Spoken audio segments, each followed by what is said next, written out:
Like I've got a couple of studios and they friggin' kill it. There's another, I lump together furnished rentals.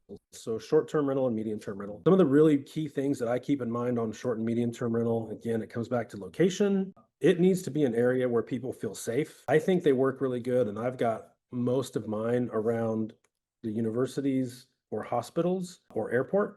It needs to be in an area that, like I said, is a safe area, hipster areas that have a little bit a little bit higher crime, and it didn't work. It was terrible. So really, the areas that I see the biggest return, and I think over my career, we've had 13, we've scaled it back, but areas where people are, around hospitals and universities, I prefer the one ones and two ones. They stay really busy. If you're specifically looking at medium term concept, a medium term rental, the smaller ones, just think traveling nurses, think traveling professionals, people on contract work. They don't need a 3-bed, 2-bath. They don't need a 5-1, 5-2, or 4-1 or 4-2. They just need like one bedroom. Even studios. Like I've got a couple of studios and they friggin' kill it. Think ADUs, accessory dwelling units. Those are amazing for short or medium term.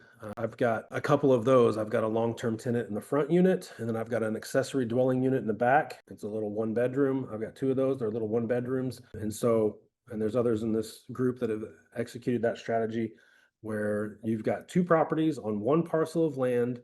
You're buying one, there's one deed. It just happens to have two houses.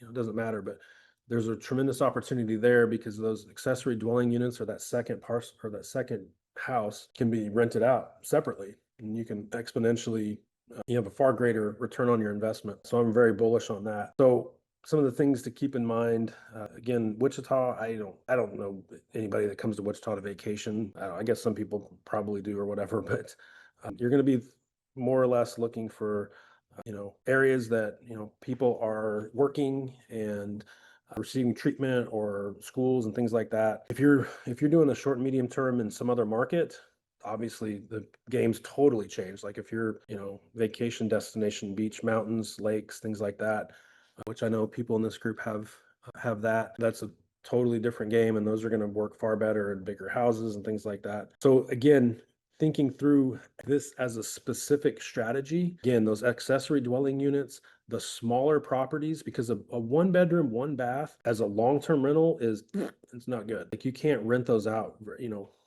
nobody can stay there. I mean, a family, even a married couple or something, like they're typically going to want more space. So these one ones, these small houses, these two ones, or these studio houses or ADUs, tremendous opportunity. Could be really looking at those as a furnished rental, because as an unfurnished rental, people just they want a little bit more space for somewhere they're going to live full time. And as far as a flip, it's terrible. It's not a good option either on those small houses. So really keep in mind the opportunities of those smaller houses.